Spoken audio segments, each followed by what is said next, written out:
Assalamualaikum warahmatullahi wabarakatuh. Alhamdulillah salatan wa salaman ala rasulillah amma ba'du. Faya ashabal fadail hadaratil mukarramin, sahibil bait Kiai Haji Ansori MPT wa akhuhu Yai Mas'ud, Ketua PWI Jawa Timur Gus Jami', Kesepuhan PWI Jawa Timur Gus Abdul Hamid Mujib, bakal calon wali kota Pasuruan insyaallah jadi. Kiai Syarifuddin, Ketua Lembaga Dakwah PWI Pusat, Gus Suheri, wong bodoh sing pinter Laskar Jawa Timur, Kiai Syakir dari Bekasi, ini tetangganya Tengku Kori ini. Gayanya kayak Tengku Kori. Para kesepuhan, Ketua PWI Kabupaten Tuban, Ketua Laskar atau Panglima Laskar Kabupaten Tuban, para yai, para alim, para ulama. Hari ini sangat berbahagia saya dapat hadir di pondok pesantren Tarbiyatut Tullab panjenenganipun Kiai Ansori dalam rangka menyaksikan pelantikan PWI Kabupaten Tuban. Perjuangan Wali Songo Laskar Sabilillah. Jangan kita berjuang ingin semua orang ikut berjuang bersama kita. Dari zaman dulu, sejak masa perjuangan, pejuang itu minal aqallin. Pejuang itu minoritas, karena pejuang itu memperjuangkan hak-hak mayoritas. Tidak semua orang diberikan rasa syaja'ah fil qalbi. Ada orang yang dititipi oleh Allah di dalam hatinya syaja'ah. Dialah yang akan menjadi agen of change of the world. Agen perubahan dunia itu hanya dilakukan oleh orang-orang fi qalbihi syaja'ah. Perubahan apapun di dunia ini, peradaban dibangun oleh man fi qalbihi syaja'ah, para kesatria. Daraballahu matalar rajulaini ahaduhuma abkam la yaqdiru ala syai'in wa huwa kallun ala maulah aynama yuwajjihu lam ya'ti bi khairin hal yastawi huwa wa may ya'muru bil adli wa huwa ala siratim mustaqim. Manusia itu ada dua. Allah membikin perumpamaan jenis manusia itu seperti dua orang laki-laki.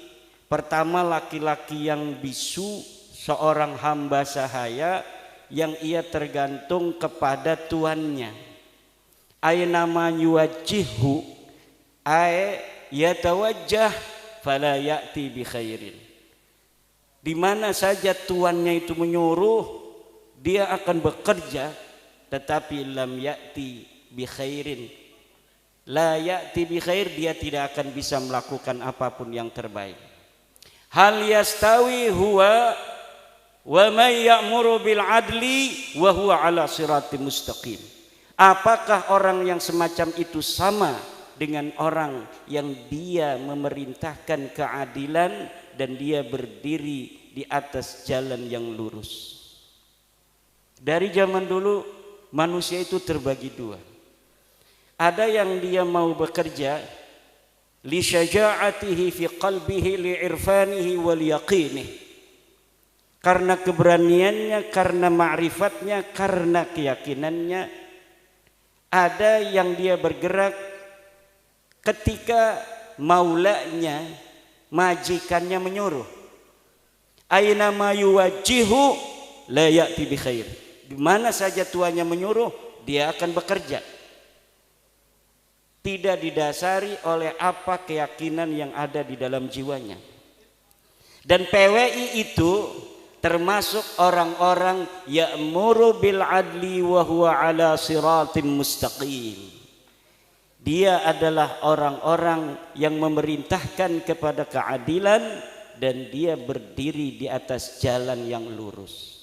Bagaimana tidak lurus? Wal takun ummatun yad'una ilal khairi wa ya'muruna bil ma'rufi wa yanhauna 'anil munkari wa ulaika humul muflihun. Ini PWI. Ciri pertama PWI adalah yad'una ilal khair, menyeru manusia kepada kebaikan. Ini yang harus dijaga. Wa ya'muruna bil ma'ruf, dan memerintahkan kepada kebajikan, kepada kema'rufan, kearifan lokal. Wa yanhauna 'anil munkar, dan mencegah dari kemungkaran. Wa minal munkarati may yantasibu ila ghairi abihi bi ghairi haqqin. Dan daripada kemungkaran adalah yang ada di depan mata kita hari ini, orang yang bernisbat kepada leluhurnya yang bukan leluhurnya, fadlan anintisabihim ila Rasulillahi Muhammadin sallallahu alaihi wasallam bizuri wal kadhib. Apalagi orang-orang yang hari ini kita lihat berintisab kepada Rasulullah dengan dusta dan penipuan. Dengan penipuan dan dusta, dan kedustaannya ini terverifikasi di dalam kitab-kitab sejarah. Kedustaannya ini terverifikasi di dalam kitab-kitab nasab. Namun mereka tidak mau. Mereka tidak mau menerima kenyataan bahwa mereka bukan cucu Nabi. Masa iya kita lahir sebagai cucu Nabi kok mau mati jadi mantan cucu Nabi? Di sini ada rasa gimana gitu. Masa iya kita sejak kecil jadi cucu Nabi kok mau mati Gus Jami? Kita jadi mantan cucu Nabi. Ada seorang Habib dalam status Facebooknya yang di screenshot oleh teman dikirimkan kepada saya. Orangnya sekarang baru meninggal sebulan yang lalu. Dia ahli nasab daripada Rabita Alawiyah. Dia mengatakan bagaimanapun caranya kita akan lawan dan pertahankan nasab kita. Setelah nulis begitu dia mati. Siapa? Saya nggak ngomong nama ya. Langsung mati. Jangan macam-macam dengan Wali Songo. Jangan macam-macam. Kenapa? Karena apabila sesuatu kashful astar telah terjadi, maka tidak ada satu kekuatan pun yang mampu untuk mencegahnya. Kalau orang berani untuk berdiri tegak ketika ada bulldozer, maka dia akan terlindas oleh bulldozer. Siapapun dia, kalau Allah sudah berkehendak. Dan ini nampaknya Allah betul-betul sudah berkehendak.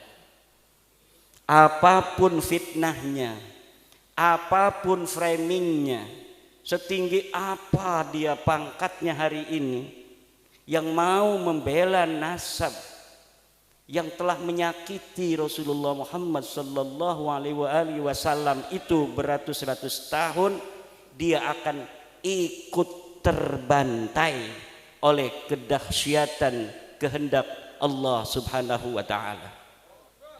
Ini yang saya rasakan, yang saya pandangi, yang saya sendiri itu tidak menyangka akan seperti ini.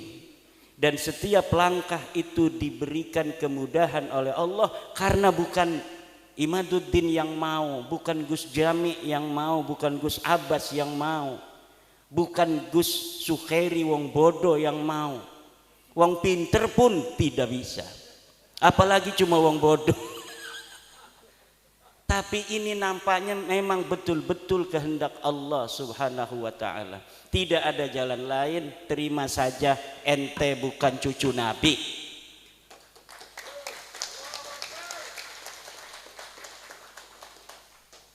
Terima saja. Kalau tidak terima, bahaya. Bahaya. Secara ilmu nasab sudah terbukti. Mereka menisbatkan diri kepada Ahmad bin Isa yang ada di abad ketiga, keempat. Menurut versinya mereka keempat. Menurut versi saya sebenarnya beliau hidup di abad ketiga. Tetapi menurut Ba'alwi dia wafat 345 Hijriah. Menurut yang saya baca tahun 243 beliau sudah berumur 20 tahun ada di Madinah Al-Munawwarah. Berarti ketika wafat 345 ini orang yang bernama Sayyid Ahmad bin Isa sudah berumur 131 tahun. Dan itu walaupun mumkinat indallah tetapi nadirul wujud. Itu masuknya kepada syad mukhaliful qiyas wal isti'mal itu. Orang berumur 130 tahun kemudian dia berhijrah 317 Hijriah pada umur 100 tahunan. Ngapain dia berhijrah dari Basra umur 100 tahun? Bentar lagi mau mati. Orang-orang yang suka merantau juga kalau udah kerasa tua umur 60 tahun banyak yang pulang tuh kalau orang Banten. Orang Banten itu orang yang rantaunya rantau palsu. Dia ke Jakarta tuh sampai tua, kalau mau mati kerasa pulang dia. Nggak kuat, nggak kayak orang Padang, nggak kayak orang Wonogiri. Orang Wonogiri ada di kampung saya itu, sampai meninggal beliau di situ. Kuat, tapi orang Banten itu memang begitu. Dia ke Palembang tuh, banyaknya ke Palembang ke Jakarta. Tapi kalau udah umur 60-70 tahun dia pulang nyari-nyari makam yang masih kosong. Pengen dimakamin di kampung. Nah ini ada orang umur 100 tahun katanya hijrah pada 317 Hijriah. Namanya Ahmad bin Isa. Pak, itu bukan Ahmad bin Isa yang punya ayah Muhammad An-Nakib, Pak. Itu bukan kakek kamu mah ini namanya Ubaid bin Isa bin Alwi bin Muhammad bin Himham bin Aon. Itu kakek kamu. Bukan Ahmad bin Isa yang cucunya Nabi Muhammad sallallahu alaihi wasallam. Ini kitabnya ada Tuhfatuz Zaman. Ini ada kitabnya Al-Ansab Al-Ahdaliyah. Karena mereka dengan Bani Ahdal itu sepupu, kakeknya satu. Masa kita sepupu satu kakek dari garis ayah, dari kakeknya ini ke barat, ini ke timur? Enggak mungkin. Lalu kalau masih mengelak dari sisi ilmu nasab, dari ilmu sejarah, tes DNA sekarang memverifikasi bahwa memang mereka bukan keturunan Arab, mereka orang Ajam. Ba'lawi ini orang Ajam. Wajahnya mirip kayak wong Arab, setitik doang mirip, gedeleng bener-bener baca selawat malarab gedeleng deke kayak wong Arab. Bukan, mereka bukan orang Arab dan mereka bukan keturunan dari baginda kita Nabi besar Muhammad sallallahu alaihi wasallam. Dalam darahku mengalir darah Rasulullah. Endi getihmu diperiksa. Batur-bature dulur-dulure wis diperiksa 180 wong. ning Yaman wis diperiksa ya kabeh haplogrupe G, mayoritas G, ana sing E, ana sing R siji loro iku berarti wong sing dibaklawi kaken. Dudu baklawi karena wong gedean bengene iku dibaklawi kena. Padahal dudu baklawi kayak Wali Songo dibaklawi no. Jadi dari dulunya memang ada upaya-upaya perebutan tokoh-tokoh yang dia bukan keluarga Baklawi, kemudian dibaklawikan. Buktinya mana? Hasil tes DNA 180 itu 99% G, tapi ada beberapa orang yang beda. Nggak mungkin orang yang satu kakek katanya dari sama-sama kakeknya Ubed, garis lurus laki-laki, tiba-tiba anak cucunya bedo-bedo, ora bakal. Saya tanya kepada Dr. Sugeng Sugiarto dari Badan Riset dan Inovasi Nasional, bagaimana ini kemungkinan mereka cucu Nabi? Kata Dr. Sugeng, mustahil. Mustahil ning akidah iku apa artine? Mual bakal, ora ta'alluq lil mumkinat ora. Mustahil mah sesuatu yang tidak mungkin terjadi. Seperti Allah itu ada dua, itu hukumnya mustahil.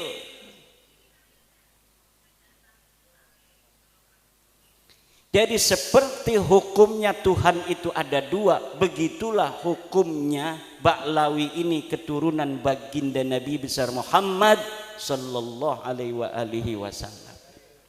Jadi siapa bae wong sing masih ngebela iki kita wedi bukan manjingen ning wong sing man yu'dzi Rasulullah sallallahu alaihi wasallam. Walladzina yu'dzuna Rasulullah lahum adzabun alim. Al-Qur'an sing ngomong walladzina yu'dzuna Rasulullah lahum adzabun alim. Dan orang-orang yang menyakiti Rasulullah mereka akan mendapatkan siksa yang memedihkan.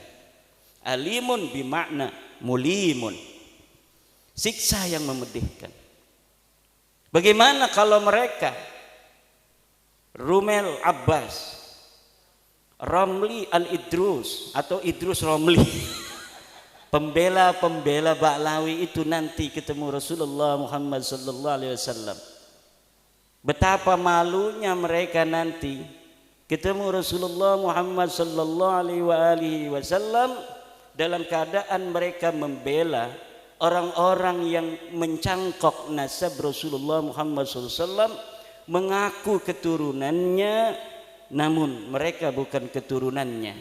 Okelah dulu-dulu mereka tidak tahu hukumnya itu laisa alaikum harajun fima akhta'tum bih wa laisa alaikum junahun fima akhta'tum bih. Kalian tidak berdosa terhadap kesalahan menyebut daripada keturunan itu di masa-masa yang lalu karena kamu tidak tahu. Walakin ma ta'ammadat qulubukum, tetapi yang berdosa itu sudah tahu tapi sengaja tidak mau menerima. Kita sudah kasih tahu kan, sayang sini sayang, beb sini beb, cucu Nabi, ya saya cucu Nabi, saya bin Ubed bin Ahmad bin Isa. Sayang, ini Ubed bukan anaknya Ahmad. Kakek saya ngomong begitu, hei Yahudi pesek, hei jangan Yahudi pesek, Yahudi pesek. Sabar, jangan marah-marah. Sabar. Ini kitabnya nih Tahdhibul Ansab. Gak ada bapak kamu itu Ubed namanya anak Ahmad bin Isa. Ini kitab abad kelima ini namanya Tahdhibul Ansab karya Al-Ubaidili. Ini kitab Al-Majdi karya Al-Umari. Ini sebut, cari bapak kamu itu ada enggak? Ini tidak ada itu berarti bukan berarti tidak ada, tidak ditemukan berarti tidak ada. Kalau di kitab ini tidak ada, di kitab lain bisa jadi ada. Mana kitab lainnya? Tidak ada. Kalau kitab lainnya tidak ada, lalu gimana? Kita cari lagi kemana-mana nggak bakal ada. Karena memang tidak ada. Bagaimana sesuatu yang tidak ada diada-adakan? Namanya itu nasab jadi-jadian.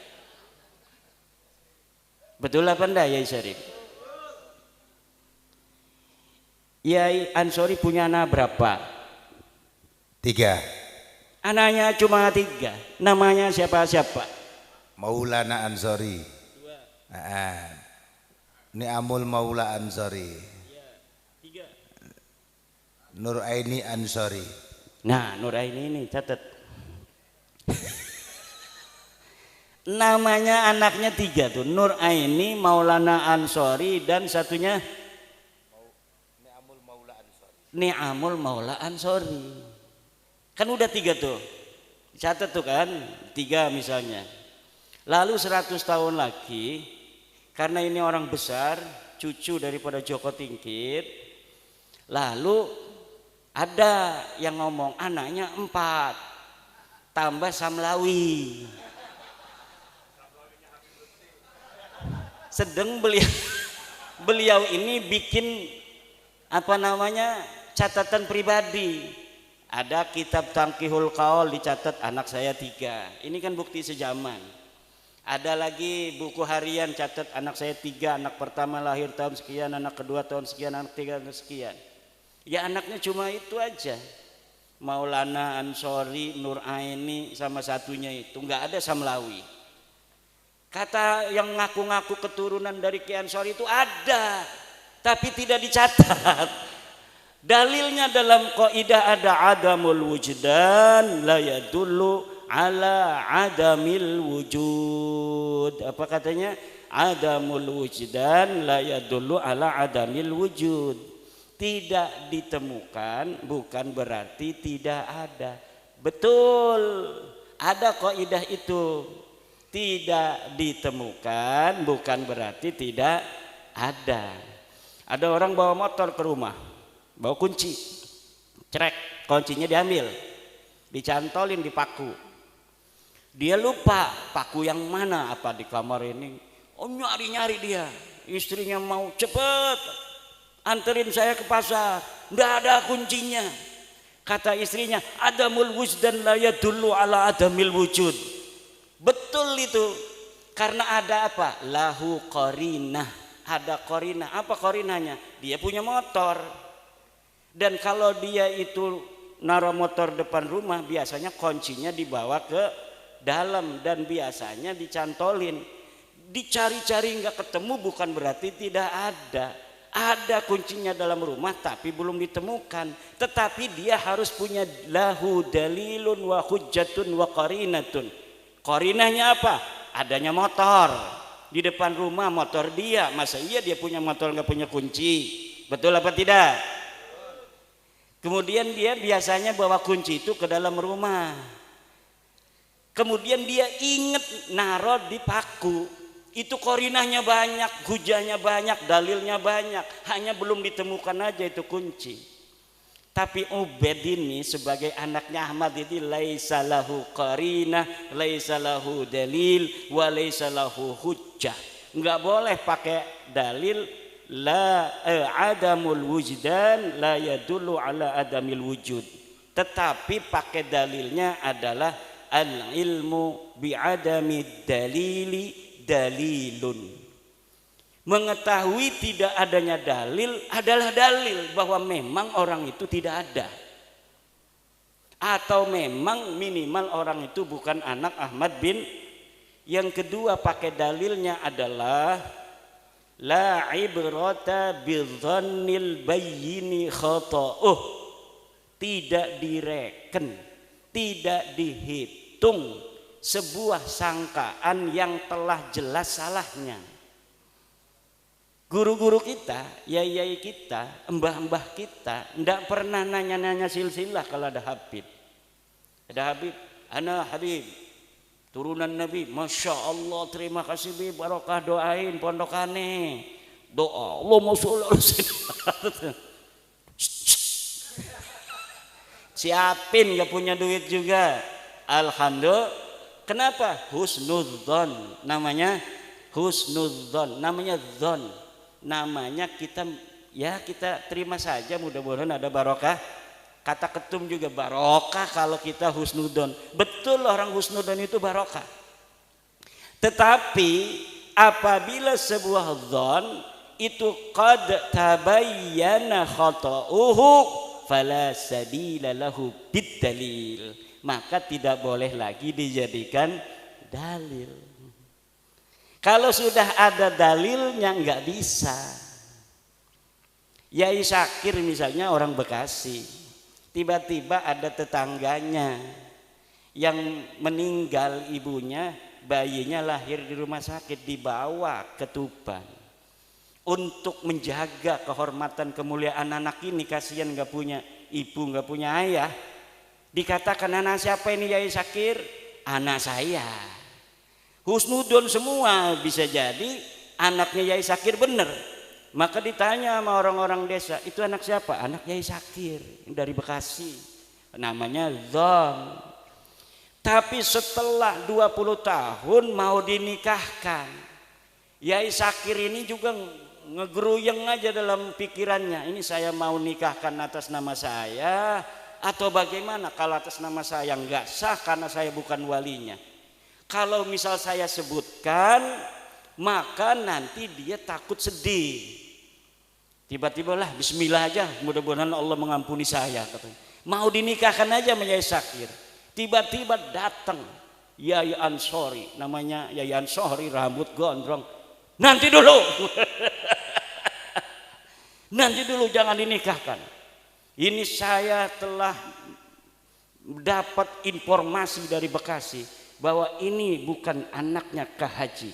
Ini anaknya tetangga Kak Haji, ibunya meninggal, Kak Haji kasihan, kemudian Kak Haji asuh dia sebagai anak sendiri. Nggak bisa nikah.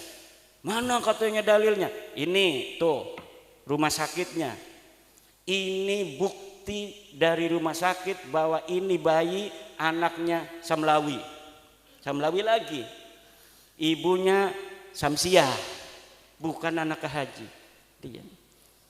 Dulu-dulu kalau orang sampai ditanya di pengadilan pun, di pengadilan Tuban, ini si anak ditanya, hei apa namanya Gus Jami, anak siapa itu? Kamu bersaksi di depan pengadilan setelah disumpah. Saya tanya kata hakim, anak siapa itu? Anak Yai Syakir. Sah apa tidak? Sah. Karena suhroh wal istifadah. Sudah tasamu' bainan nas fi palang wa fi soko, bahwa anak ini anak Yai Syakir.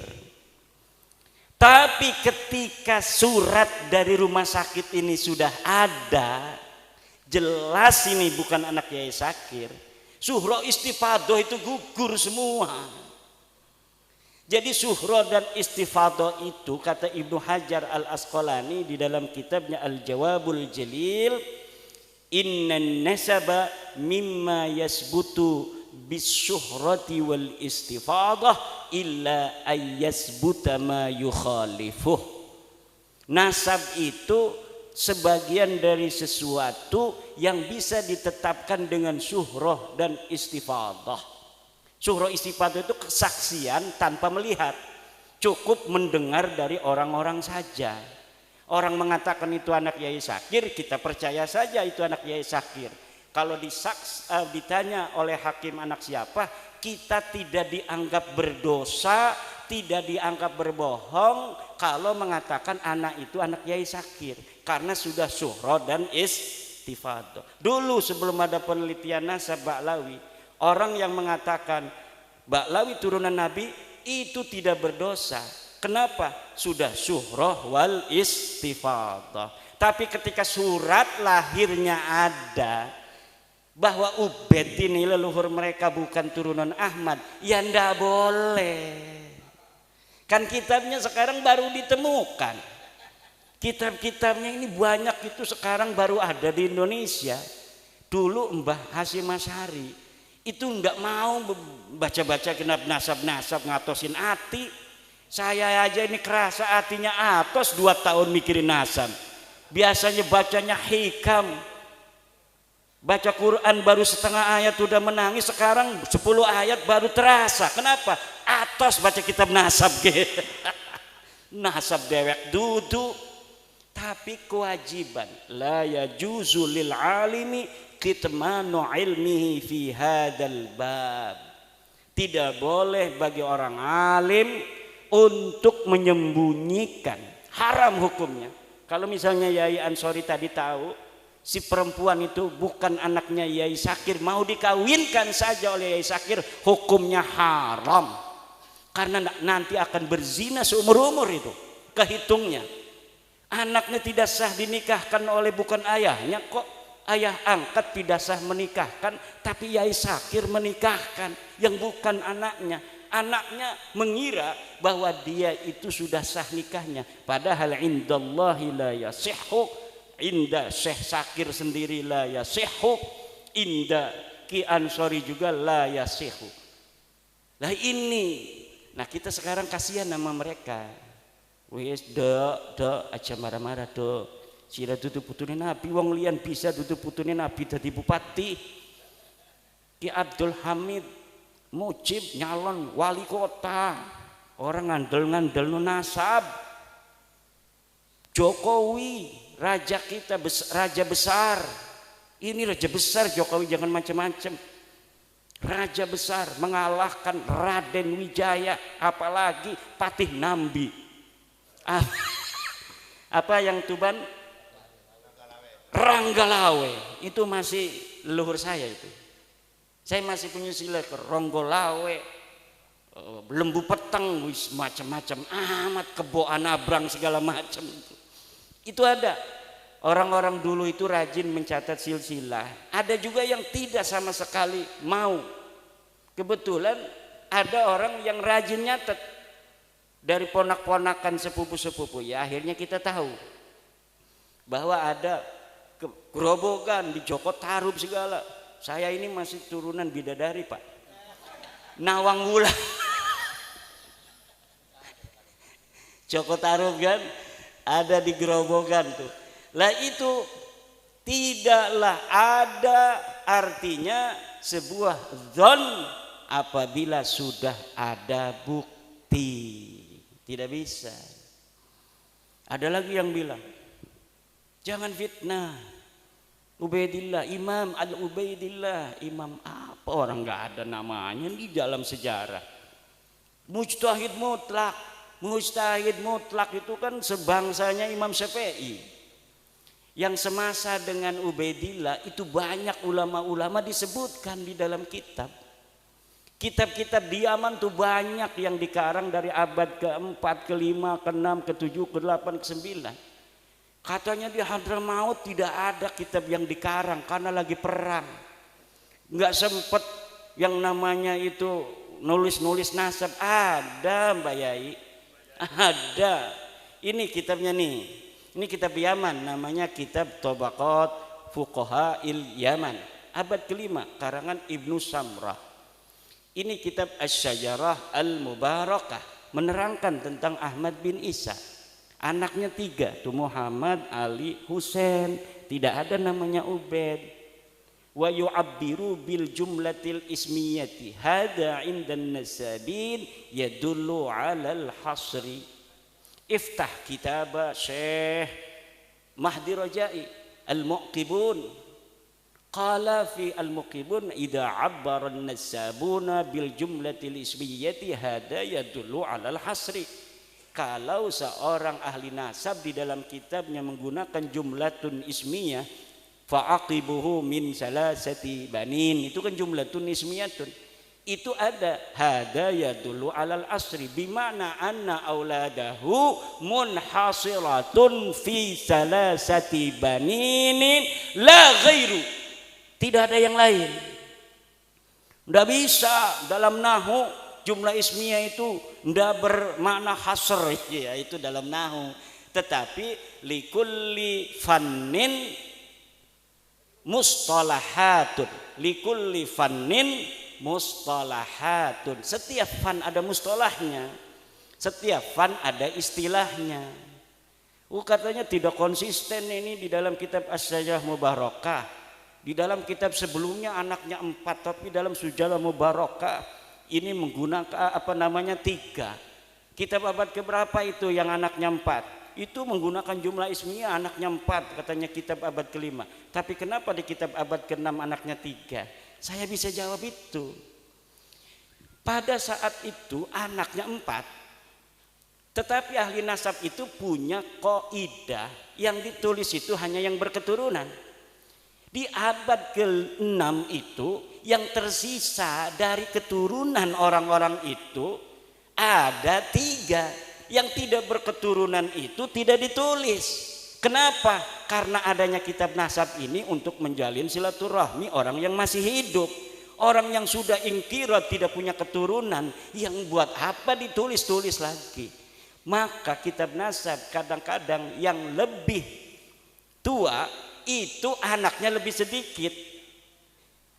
Kalau kitab yang lebih kesana lagi, lebih muda berarti, yang lebih muda itu anaknya lebih sedikit, yang lebih tua lebih banyak. Kenapa? Di abad yang lebih muda, yang abad 9, abad 10, itu bisa jadi keturunannya sudah ingkirat. Yang sudah ingkirat itu tidak lagi ditulis. Karena di dalam kitab nasab itu pakainya istilahnya itu fa'aqoba, maka dia berketurunan. Jarang sekali hanya menulis anak, tapi yang menulis itu siapa yang berketurunan. Karena tujuan ilmu nasab itu lisilatil arham wattaqullaha wal arham. Jadi ilmu nasab itu lisilatil arham. Kayak saya mengetahui jalur-jalur silsilah, ketemu dengan Gus Jami, alhamdulillah kita nyambung di Nabi Adam. Alhamdulillah, berarti masih ada satu darah. Ini darah kita ini Pak, di dalam darah kita ini ada darah sampai Nabi Adam alaihi salam. Nih kalau kita misalnya tes DNA-nya dengan 10 sepupu kita ada 10, cek. Misalnya satu kakek, cucunya ada 10, di tes DNA itu generasi kedua mentok di situ sama semua kakeknya tuh. Kalau misalnya generasi yang tes DNA itu generasi yang kelima semua itu nanti di atas kelima nyatu semua. Nah ini Baklawi yang sudah tes DNA ini kan udah tes DNA nih 187 dan kita punya 7 yang satu dari relawan Baklawi yang mendukung kita. Ada Baklawi yang mendukung kita rahasia. Bahaya itu orang, bisa dimarahin itu. Nah itu yang satu relawan itu akunnya pun kita yang pegang. Jadi kita bisa teliti dia sedalam-dalamnya. Kalau yang kita akunnya nggak tahu, hanya melihat ke pengumuman yang ada di dalam internet family tree DNA, ya hanya luar-luarnya saja mengetahui, oh dia bukan orang Arab, oh dia bukan turunan Nabi. Tapi kalau kita buka akunnya, kita bisa ketahui sepupu dekatnya siapa saja, sepupu jauhnya siapa saja. Dan kita itu punya relawan dari Baklawi sendiri. Dan ini rahasia. Dari Indonesia apa dari Yaman, pokoknya di dunia ini ada Baklawi yang mendukung PWILS. Dan dia mau jadi relawan, dan kita sudah teliti, yakin, hakul yakin bahwa mereka, dia dan keluarganya bukan keturunan baginda Nabi besar Muhammad sallallahu alaihi wasallam. Kita bukan untuk merendahkan orang, kita hanya mau beritahu ente salah. Ini sebenarnya nih ente bukan orang Arab, ya maaf ya. Ente bukan turunan Nabi, ya maaf ya. Tapi ente tetap saudara kita. Ente tetap saudara kita. Hayu kita sama-sama di Indonesia hidup seuyunan, bareng-bareng, jangan ledek lagi aneh ya. Begitu aja beres.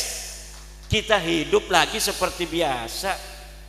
Tidak ada orang yang merasa lebih tinggi lagi secara nasab nanti seperti dulu-dulu lagi. Wah ente Yahudi pesek, ente ajam. Saya itu pernah loh, makanya terngiang-ngiang itu ada Baklawi yang nyebut guru saya Abu Yamuh tadi, hei orang ajam. Begitu. Jadi Abuya pernah marah-marah kepada Baklawi. Baklawi usia ulah asup ke Banten, lamun asup ke Banten sancana ceramah sia baca tahlil heula 10.000 kali gitu. Marah nih Balawi, katanya hei orang ajam. Wah kata saya ini boleh juga, coba mukanya sama muka Abuya Muhtadi, Araban mana itu, jenggotnya aja kayak Syekh Abdul Qadir Jailani. Abuya Muhtadi itu satu, itu udah lama 2018 atau 2019an, tapi belum menggerakkan saya untuk meneliti. Ketika ada seorang yang sombong, begitu sombong nyuruh orang adzan di pengadilan, ketika asyhadu anna Muhammad, berhenti, itu Muhammad kakek ente apa kakek aneh? Na'udzubillah, saya lihat videonya, apa benar sih orang begini cucunya Nabi? Saya sering membaca sejarah-sejarah para turunan Nabi, Ali Zainal Abidin, As-Sajjad itu, yang matanya penuh linangan air mata. Kalau dia ketahuan sebagai cucu Nabi, dia pindah lagi ngontrak rumah supaya tidak ketahuan. Kalau dia dikatakan sebagai cucu Nabi, saya katanya takut kalau saya berbuat dosa, Allah akan menimpakan saya 2 kali lipat dosa daripada orang lain. Kenapa? Karena ada dalil dari Al-Quran, istri-istri Nabi yang berbuat salah dosanya 2 kali lipat. Turunan tidak ada di Al-Qurannya, tapi cucunya Nabi itu mengkiaskan istri-istri Nabi dengan cucu Nabi Muhammad sallallahu alaihi wasallam dalam dosa, bahwa dosanya bisa jadi kita juga 2 kali lipat karena ada nisbah kepada Rasulullah Muhammad sallallahu alaihi wasallam. Itu saja. Ada yang ngatain lagi tesis iblis. Wih, tesis iblis. Orangnya orang Sunda, orang Bandung, pakainya udeng-udeng, pengen dipanggilnya Abuya. Kan kalau Abuya di Banten soma saumad dahri, dhahara zuhduhu wa dhahara wara'uhu, wa qara'a al-kutub al-mu'tabarah min al-fiqhi wa tafsiri wal hadis. Kita fikihnya dari mulai Fathul Mu'in, Fathul Wahab, Tuhfatul Munhaj, Nihayatul Muhtaj, Mughnil Muhtaj, beres semua. Tafsirnya dari mulai tafsir Jalalain, Ibnu Katsir, tafsir Marah Labid, tafsir Tobari yang berapa jilid itu tamat Abuya itu di Banten itu. Kitab Syaikhul Qadir Al-Jailani, Al-Ghunyah dan sebagainya yang jarang-jarang dibaca oleh kiai lain dibaca oleh Abuya. Lah ini ada Abuya mengkritik tesis bukan ngasih dalil, wis pokoknya maulah dalil-dalilan.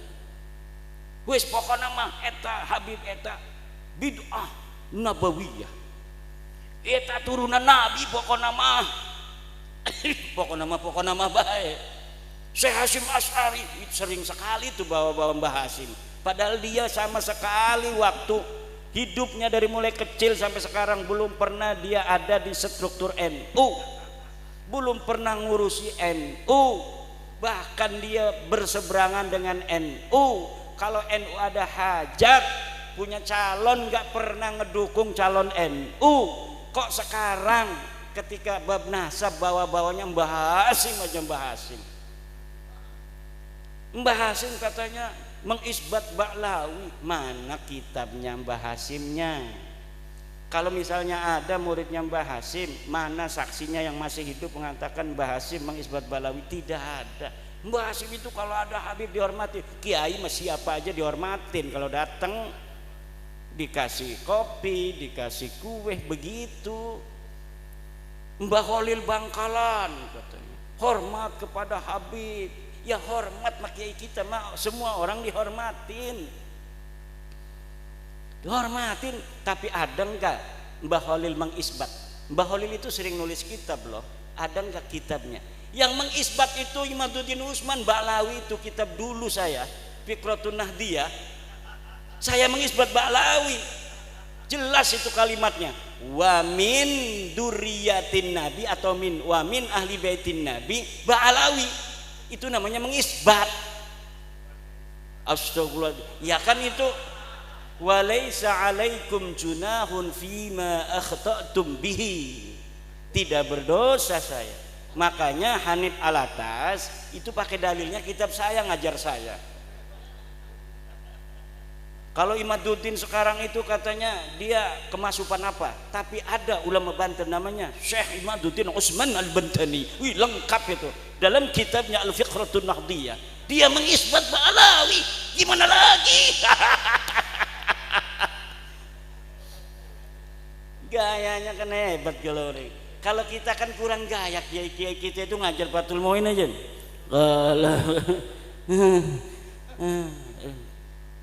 Dengan tidak mereka tidak meyakinkan, padahal mah yudhiru tawadu, yudhiru atau kiai kita itu tidak meyakinkan kalau dibandingkan dengan ada orang-orang begitu.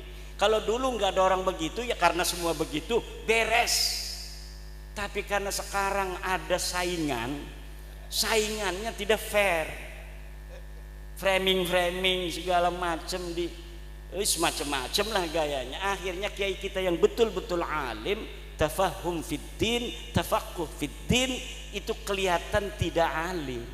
Sementara orang yang pidatonya hebat, saudara-saudara, wallah DNA itu haram DNA haram katanya. Meyakinkan, betul tidak? Meyakinkan. Kalau kiai kita itu kumaha ya tanya, aduh aing mah teu sanggup cenah eta ieu kiai tahajudna sawengi cenah 200 rakaat. Waduh jauh aing mah. Itu kiai saya mah kalau ngaji begitu. Kalau ada cerita kiai-kiai yang katanya tahajudnya 200, dia ngomong, ieu mah lain bangsa urang. Naon lain bangsa urang? Ini mah bukan kelas saya. Selalu ngomong begitu.